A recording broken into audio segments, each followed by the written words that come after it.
Tom Glavine has been pinch hit for is Steve Avery. He's only made one relief appearance in his major league career. That was his very first year in Atlanta in 1990. And Bobby Cox deciding to go with a three-man starting rotation in this best-of-5 series. Avery moves to the bullpen after a subpar year for him. But his last 3 outings during the regular season, quite good. Kingery sends one to left center. Devereaux there for the catch. One down. They also have a new shortstop, Rafael Belliard. Belliard replacing Blauser, who was pinch hit for. Here comes Dante Bichette. First pitch from Avery on the jugs, done 91 miles an hour. That's pretty good velocity for him. He had a stretch from about the middle of July to the end of August where he just could not get anything going. Went 7 starts in a row without a win. But his last 3 performances, very good ones, and Bobby Cox and Leo Mazzoni hoping that will continue in postseason. One thing they did say before the series began, Larry, and you can understand this, being a starting pitcher yourself most of your career, they did not want to bring Steve Avery in the middle of an inning with runners on base. They wanted to have him start an inning if he was going to pitch out of the bullpen. But he would feel rather strange coming into a game pitching out of the stretch. Down the left field line, Devereaux on the run, makes the diving catch, drops the ball. It hits toward the corner. Dante Bichette heads for second. Devereaux had it and lost it. And Bichette winds up at second base with 1 man out. Tremendous effort. He hit the ground hard and the ball was jarred loose. So the Colorado Rockies have put a potential go-ahead run in scoring position with 1 out. And Larry Walker, the hitter. In this game, the ground can cause a fumble. It was Larry Walker's 3-run homer that tied this game in the 6th inning. And he takes a strike in the inside corner.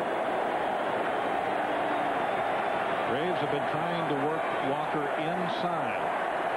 Lavin got the ball out over the plate to him on the home run pitch. Here's the 0-1. High inside, 1 ball, 1 strike. A right-hander, Alejandro Pena, up in the Atlanta bullpen with Andres Galarraga due up next. 1 man out. Here's the 1-1. Foul back into the crowd. It's 1-2. Here's the swing of the bat by Larry Walker that tied this game up in the 6th. 442 feet.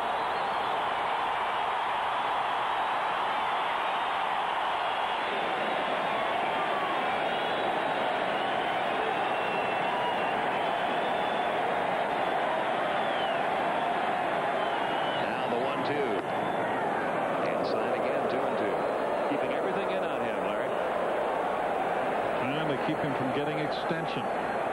Talking to Wayne Hagan, the Rockies broadcaster, he said this is the windiest night they've had all year. And the wind has held up some fly balls, but it didn't hold up walkers. That one's out of play. It remains 2-2. If the Braves make it to the National League Championship Series, Bobby Cox and Leo Mazzoni say they may go back to the 4-man rotation. Avery would go back to his usual role as a starter, but tonight he's on in relief in a tie ball game. Here's the 2-2. Beautiful pitch. Got him with a breaking ball away after going inside. By going inside so many times, you make the hitter think that he has to be quick. And when you're quick on this pitch, you're dead. And you know, you talk about breaking balls and how they don't get quite as much break. That one did. Mile high air, that one got plenty of break. Larry Walker out of there on strikes. Bobby Cox on his way to the mound. Andres Galarraga due up next. And the word on Ellis Burks is that he has a mild concussion. And now let's see what decision Bobby Cox is going to make. It does not appear that he went out there with his mind made up. Now he has signaled to the bullpen, and Steve Avery will come out of the game, being replaced by Alejandro Pena, who will come on to face Andres Galarraga with a runner at second. 2 men out. And game 2 of this best-of-5 series tied at 3 in the bottom half of the 8th inning. Avery gets the glad hand from the Braves dugout. Alejandro Pena makes his way in from the bullpen. When Dave Thomas created Wendy's Spicy Chicken Sandwich, he used a whole breast filet seasoned with his own blend of pepper and spices, but did he go too far? For a moment, a seesaw game at Yankee Stadium. Meanwhile, top of the 7th, Yanks up 3-2 for Luis Sojo with 2 on.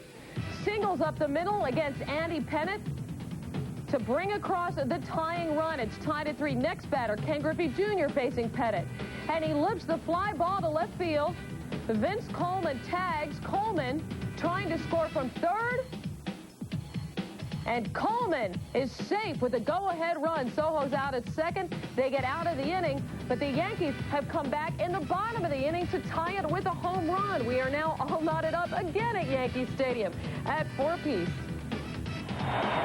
We have got some great ball games going on tonight in these game 2s in both the American and the National League. Alejandro Pena, he's the guy that got Jason Bates with the bases loaded and a fly ball to end the 8th inning last night. Now he faces Andres Galarraga with 2 outs, a runner at second in the 8th inning. And blows the fastball by 0-1. Well, basically the same thing that Mark Wohlers did last night. He tried to climb the ladder on Galarraga, get him to chase that high fastball. That one was 95 miles an hour on the Jugs gun. Galarraga tonight a strikeout, a ground out, and a fly out. Upstairs, 1 ball, 1 strike.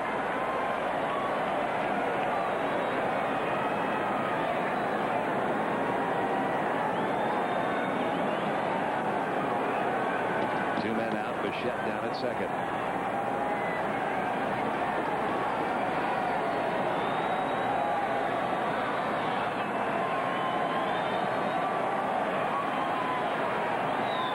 Here comes the 1-1. Another good fastball, and we got 1-2. Braves actually played Galarraga around toward right field of the outfield. And when a guy's throwing 95 and riding fastballs, that's probably a pretty good idea. 1 ball, 2 strikes.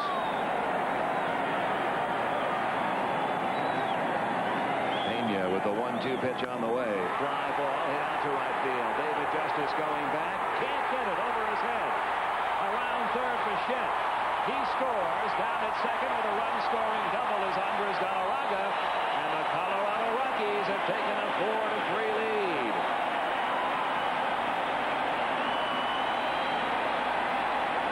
Pena, after throwing 2 fastballs right by Galarraga, decided to try to trick him with a slider. And the big cat was waiting for it. That is his first RBI of the series. It gives Colorado a 1-run lead.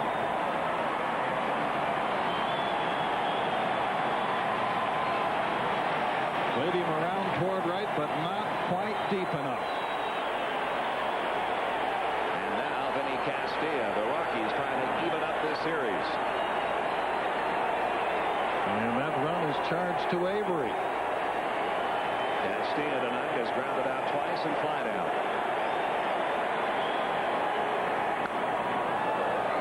In the game last night when Pena came in, the first batter he faced was Ellis Burks.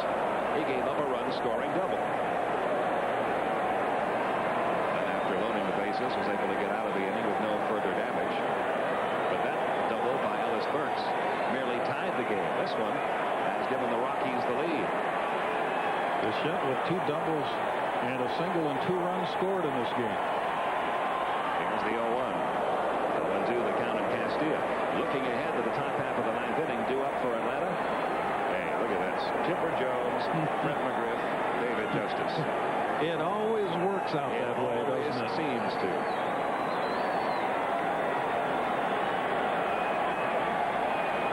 Nothing in 2, the count on Castilla.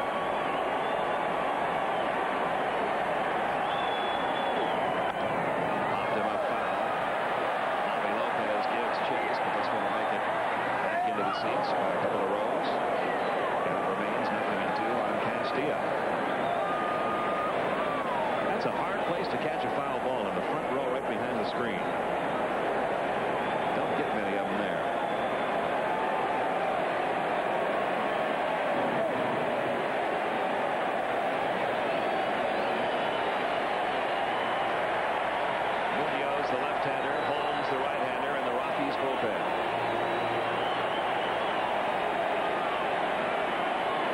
second. Galarraga. Another 0-2 pitch. On the way to Castilla. And did that ball hit him? I believe it did. It grazed him. Lopez caught the ball. He will go down to first, hit by the pitch.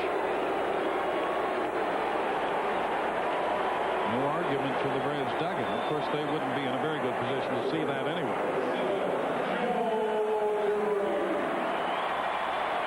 Got a run in the belt buckle. Runners now first and second with 2 outs. The batter will be Joe Girardi, who was fouled out to first, grounded out to second, grounded out to short.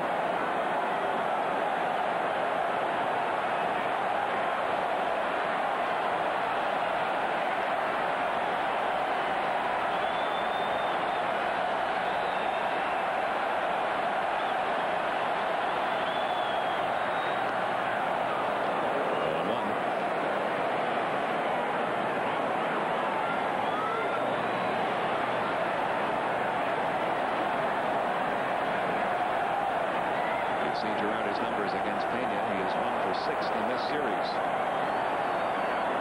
against Atlanta pitcher. Here's the 0-1, and that missed down low. 1 ball, 1 strike. The difference in this ball game right now, a ball that was caught and then dropped for a double. Off the bat of Dante Bichette. In fact, if you look at both of the doubles by Dante Bichette tonight, the first one occurred when Ryan Klesko and Jeff Blauser collided in the outfield. 1 ball, 2 strikes.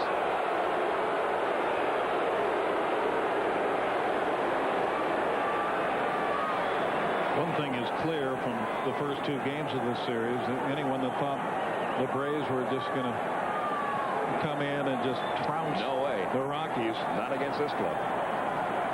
Too much offense, too many weapons. Here's the 1-2 pitch. Bouncing ball right side. Lemke fields a funny hop, throws on to first in time.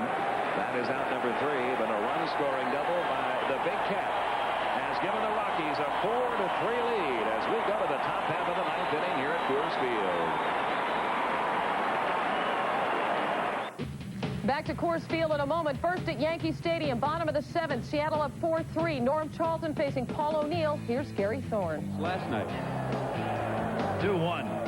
Oh, yeah, tie game. Paul O'Neill. Goodbye into the night of New York. The solo shot by Paul O'Neill off Norm Charlton has tied this game up again at Yankee Stadium. It is a 4-4 ball game between the Mariners and the Yanks in the 8th inning. Meanwhile, in Los Angeles, the Reds and Dodgers tied up at 2 in the top of the 8th. Antonio Osuna on for the Dodgers. Barry Larkin with the single. He singles in the go-ahead run as Cincinnati takes a 3-2 lead. They look to take a 2-0 lead in the series on the road. Back to Coors Field. Okay, thank you, Hannah. Chipper Jones leading off against Curtis Leskanic. The line drive to left field. Dante Bichette on the run. Can't get it. It's going to drop in for at least 1. Chipper Jones on his way to second. He's in sliding with a leadoff double. He homered off Leskanic last night in the 9th inning in what turned out to be the winning run. And now a leadoff double to put the potential tying run down at second base with nobody out here in the top half of the 9th inning. There's the pitch. Fastball. Slices it off down the left side. He is having some series. That's his 3rd hit tonight. He's now 5 for 10 in this series. Leskanic will be lifted here after working 1 inning and facing 1 batter here in the 9th. And Mike Munoz, the lefty, will get the call to face Fred McGriff. Nobody out. Potential tying run at second base in the top half of the 9th inning with the Rockies up by 1. Where you can get your burger's worth. And the makers of Advil. The new pitcher for the Rockies, the 5th pitcher to work tonight for them, left-hander Mike Munoz. And he is coming on with 2 left-handed batters due up, Fred McGriff, followed by David Justice. The numbers on Munoz not that impressive during the regular season. He had a bad stretch in the middle of the year, didn't get much work late in the year. Had a problem with the base on balls, as you can see.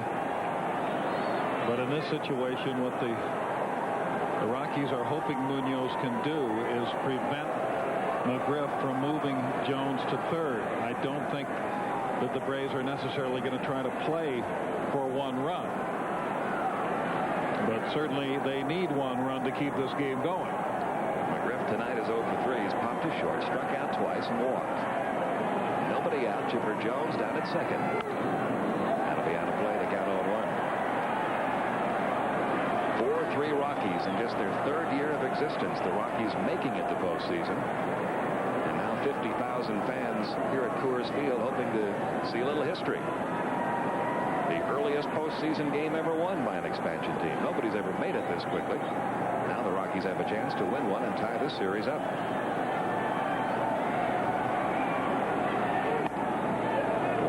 Strike. Well, they've got a tough way to go to hold a 1-run lead with McGriff, Justice, and then Lopez. Here's the 1-1 on the way. Little looping line drive, shallow left field. It's going to drop for a base hit. Chipper Jones gets the green light. Dante Bichette overruns the ball in left. We are tied again as Fred McGriff drives in his first run of this series with a looping single to left. Still nobody out here in the top of the 9th. It's 4-4. That is not exactly the kind of hit that Fred McGriff has become known for. No, not really. And he did not pull the ball, which he was probably trying to do to move the runner. But he did succeed.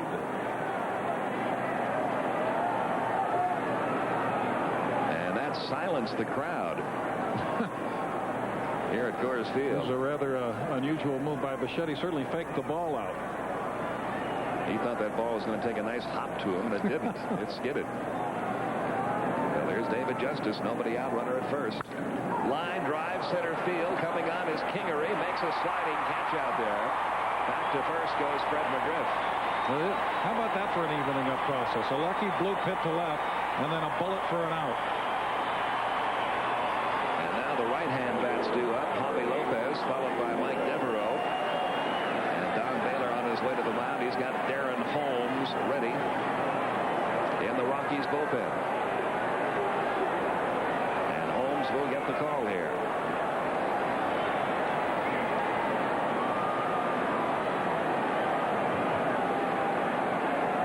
David thought he had himself at least a base hit, maybe more than one. The first step is critical on a line drive like that, and Kingery got that first step going in the right direction.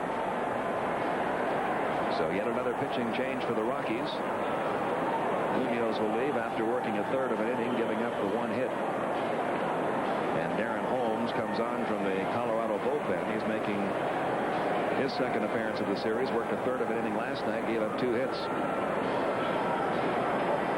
One of the great features of this Atlanta Braves team this year has been their ability to win games late. They won 25 games during the regular season in their final at bat. And of course, they won the first game of this best-of-5 series last night in their final at bat.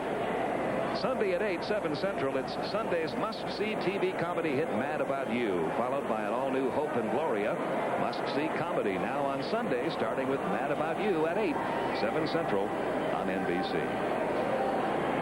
For any of us who have worked throughout the year day by day and watched the big league scoreboards, the Braves' success in the late innings has almost become a joke. You'd look up and they'd be down by a run or two, and you'd say they've got them right where they want them. And you felt the same way about watching the American League scores when the Cleveland Indians were involved. Exactly the same way. You see the numbers on Darren Holmes for the year. He'll be facing Javi Lopez with a runner at first, 1 out in a tie ball game, 4-4 here in the top of the 9th. Reds holding on, trying to go 2 up in that series. They're still tied in New York, bottom half of the 8th inning. And the Indians have taken a 2-0 lead over the Red Sox, whose fans must be wondering if the curse of the Bambino will ever end. We are here at beautiful Coors Field on a chilly night. But what a great battle these first 2 games of this series have been. And like you were saying earlier, Larry, you'd think that, I think a lot of the fans may have thought on both the Rockies side and the Braves side that the Braves are just going to waltz in here and take away 2 games very quickly. I don't think those guys in that dugout felt that way. And I'm not sure Bobby Cox really felt that way either. The Atlanta Braves just got another piece of news that I'm sure they weren't too thrilled to hear either. The tropical storm Opal is hitting Atlanta tonight. The airport is closed. The Braves have checked out of their hotel. We're planning to fly back to Atlanta after the game tonight. They won't. They will have to check back into a hotel and stay here. Yeah, might as well play extra innings then. Might as well. The Rockies have used 6 pitchers in this game now, and the Braves 3. So extra innings, a war of attrition, at least in terms of pitching, it would seem to favor the Braves at this point. What counters that is the Rockies are carrying 12 pitchers on their staff, with the Braves 10, so they've got a few extra arms out there. Javi Lopez tonight 1 for 3, drove in a run with a sac fly back in the 3rd. Takes the first pitch from Holmes, outside, ball 1. 4 runs, 11 hits for Atlanta, 4 runs, 7 hits for the Rockies. 9th inning. Now, they've got a few, but among those they have listed, there are only Thompson and Ricard. The 1-0. That's fouled back. 1 ball, 1 strike. Now watch Darren Holmes' posture in that stretch position. He's in an extremely closed stance, which would seem to favor running against him. It's going to take him a while to turn back around and throw to first. He also likes to use a high leg kick. Of course, McGriff doesn't run much. Fouled away again by Lopez. Up into the crowd. 1 ball, 2 strikes. And that time he did not use the high kick. A lot of pitchers these days will vary that. They like to use the full delivery, but they'll give you the slide step just enough to make you think you shouldn't go. They've got it right.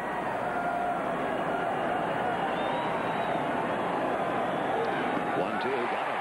Lopez down, swinging. That's out number 2 in the top half of the 9th inning. And now Mike Devereaux.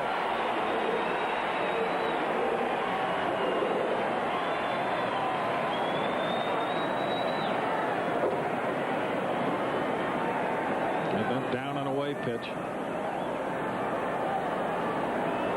Devereaux's only at bat came back in the 7th inning. He grounded out to 3rd. Runner at first with 2 outs. Down and away again. Satchel Paige said near the end of his career, nobody likes that low and away pitch. I've been pitching there for 50 years. They can't hurt you that way. You keep it in the ballpark.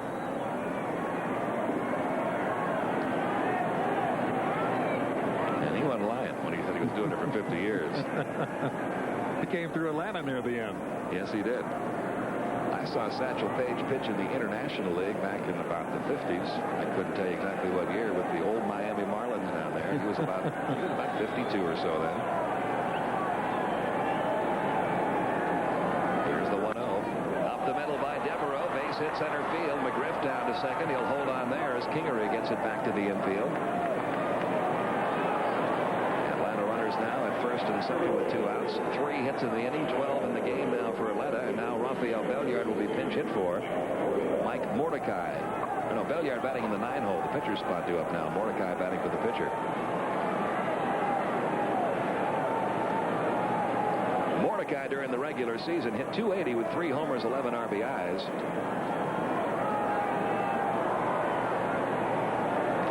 Utility player, plays all 4 infield spots. Also played a couple of innings in the outfield.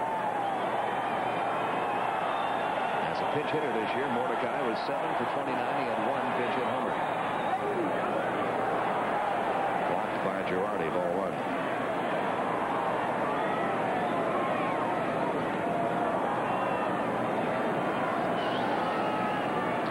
1. Runners are at first and second, 2 outs. Devereaux and McGriff are the runners. Going to be quite a thrill for Mordecai. He spent a lot of time in the minor leagues. This is outside the count 2-0. We told you about those 25 last inning victories scored by the Atlanta Braves. Mike Mordecai delivered one of them, an RBI single in the bottom of the 9th against Darren Holmes back on August 19th.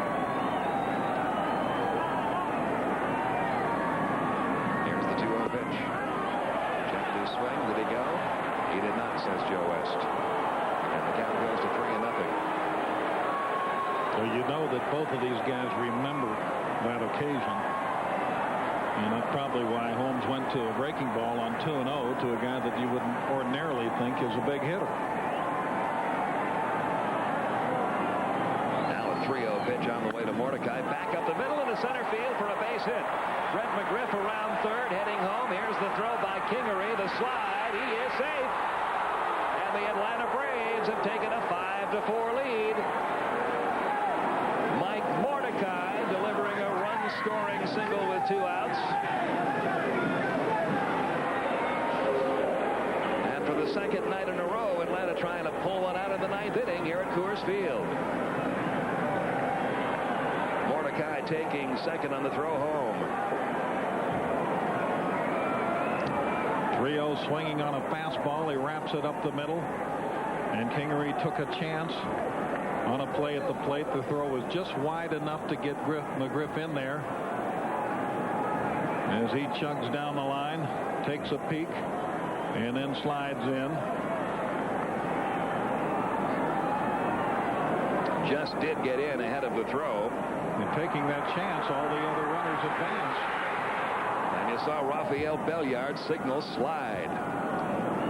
Now Belliard steps in, grounds one to second. Young has it on to first, throws it away. 1 run is in. Here comes Mordecai down to second. Belliard, and the Colorado Rockies are self-destructing here in the top half of the 9th inning. The Braves now lead it 7-4.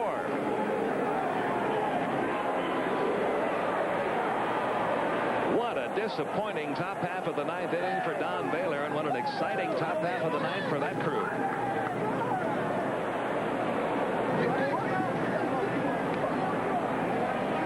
That'll be another error charged to the Rockies. Their second tonight, their 6th in this series. And now Marquise Grissom. The baseball is such an unforgiving game. The errors are so apparent to all. If there was a place Eric Young could hide, he would certainly find it.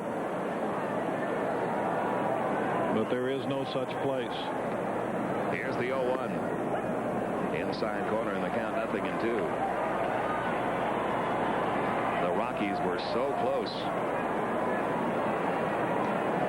to sending this series back to Atlanta all tied. Now they're going to have to rally for at least 3 in the bottom half of this inning just to tie the game. Out of play again, still 0-2.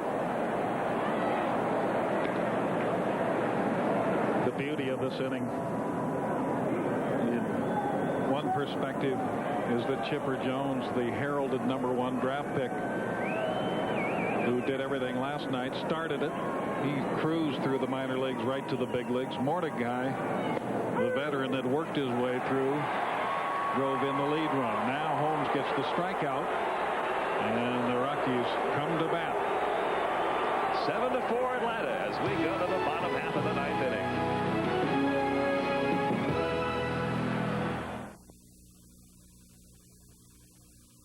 Copyrighted telecast is presented by the authority of the Office of the Commissioner of Baseball and may not be reproduced or retransmitted in any form without the express written consent from the Office of the Commissioner. Atlanta leading it 7-4 as we go to the bottom half of the 9th inning. Friday night at 8 Eastern, 5 Pacific. The playoffs continue with Game 3 of this division series. The scene shifts to Atlanta as the Braves play host to the Rockies. Now, some may see one of the other division series games. Check your local listings. Regional coverage of Game 3 begins Friday night at 8 p.m. Eastern, 5 p.m. Pacific. And just a few minutes ago, it looked like Game 3 might be one of those key games in a 5-game series, with Smoltz against Swift in the series tied. But now that could be a clincher if Atlanta holds on here. And with a 3-run lead, they've brought in Mark Wohlers to try to close the deal. He closed it last night, throwing over 100 miles an hour on most of his fastballs. Big difference here as Young fires his glove down, having allowed a couple of extra runs A 1-run deficit doesn't look like much here with 1 inning to go, but 3 runs with Wohlers on the mound is huge. Walt Weiss will lead off. He has struck out, walked, and lined out to short. 0-1 the count. Alejandro Pena was the winning pitcher last night, the beneficiary of the home run by Chipper Jones. Wohlers saved it for him. He is the pitcher of record, could be the winner here in game 2 if Wohlers can pick up the save. There's the breaking ball. The count even. 1 ball, 1 strike. Now let's see what's going on in some of those other tight ball games. Once again, here's Hannah. It's a little less tight at Dodger Stadium now. Reds up 3-2, top of the 9th. Mark Guthrie on in relief. He gets Mark Lewis to ground to short for the putout at second, but then the run comes in to score on the fielder's choice, so the Reds now lead 4-2. Dodgers looking at an 0-2 hole going back to Cincinnati, Pete. And back here at Coors Field, the Rockies crowd coming to life one more time. Here we go again. Walt Weiss, a leadoff single, and now John Vanderwall, who set a record this year with 28 pinch hits, came up last night in a bases-loaded situation. Hit into a pitcher to catcher to first double play. Bob Gebhardt, the general manager of this Colorado Rockies team, pacing in the GM's box. Swing and a miss by Vanderwall. The count 0-1. This series, Larry, has had so many swings both ways. This game tonight, the first 5 innings, all Braves. As Tom Glavine was cruising along with a 3-0 lead, and Larry Walker suddenly got the Rockies back in it with a 3-run homer. Rockies took the lead in the 8th. Atlanta came back with a 4 spot in the top half of the 9th inning. Now the Rockies trying to get it going again. That's the same kind of thing that happened last night. Back and forth all night long. Been that way in several of the other division series games as well. They're not holding Weiss at first with a 3-run lead.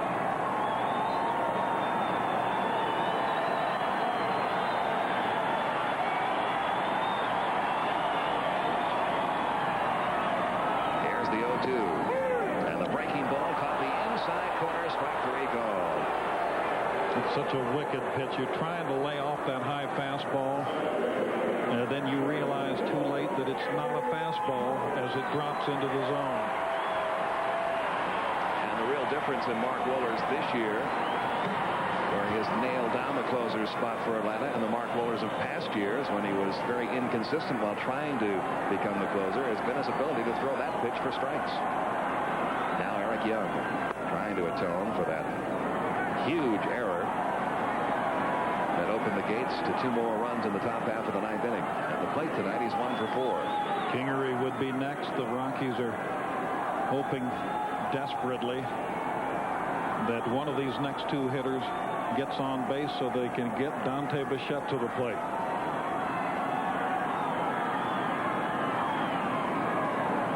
Here's the 1-0 pitch on the way, and the fastball caught the inside corner. 1 ball, 1 strike.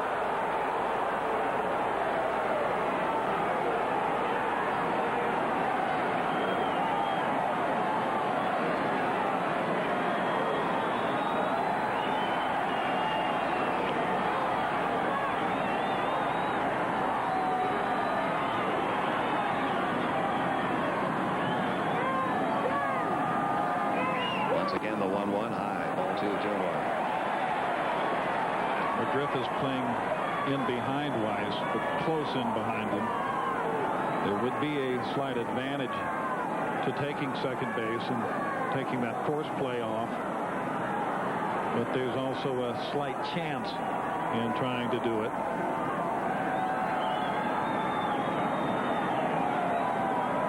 Now the 2-1 pitch on the way.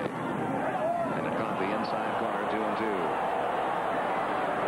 Wohlers clocked as high as 103 miles an hour this year. As we mentioned last night, becoming, Larry, one of those guys every ballpark you go into is a Mark Wohlers story. He threw a pitch here once that we clocked at 102 or 103. You hear it everywhere you go.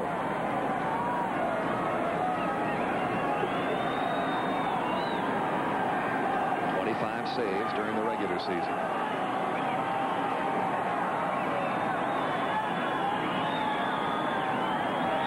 2-2. Struck him out. Ball dropped by Lopez. Doesn't matter. First base is occupied. Second strikeout of the inning for Mark Wohlers. And now it's all up to Mike Kingery. And these Rockies fans who have been so loyal all year long, leading the major leagues in attendance, packing this ballpark for the first two Rockies appearances in postseason play, may be witnessing the final moments in this ballpark for the Colorado Rockies this year. If they fail to rebound here, it's a very, very difficult task to lose 2 games at home and then go on the road. The Braves have been swept several times in Atlanta this year. It has happened, but what a difficult task it is. Kingery had a base hit off Wohlers in the 9th inning last night. He's flied to left his only at bat tonight. Bouncing ball out towards second. Lemke on to McGriff, and the Atlanta Braves have taken a 2-0 lead in this best-of-5 series, doing it again with a 9th inning rally. 4 runs in the 9th inning, 2 of them coming in on errors, but the big blow, an RBI single by Mike Mordecai. Our final score in Game 2, the Atlanta Braves 7 and the Colorado Rockies 4. Tonight's Chevrolet Player of the Game is Mike Mordecai. He delivered the game-winning hit in that 9th inning as the Braves, for the second night in a row, score the winning runs in the 9th. In conjunction with this program, Chevrolet will contribute a total of $50,000 to the Boys and Girls Clubs of America in the names of all players of the game for the 1995 Major League Baseball season. Stay tuned to this NBC station for the Tonight Show with Jay Leno. That comes up right after your local news. And don't forget, Friday night postseason baseball continues at 8 p.m. Eastern and 5 Pacific with Game 3 of the Division Series as the Colorado Rockies battle the Atlanta Braves. That one coming to you from Atlanta, Fulton County Stadium. Disappointing night for the Colorado Rockies. TNT will show you a side of the NFL that has never been seen before on television. A side that has always been off limits.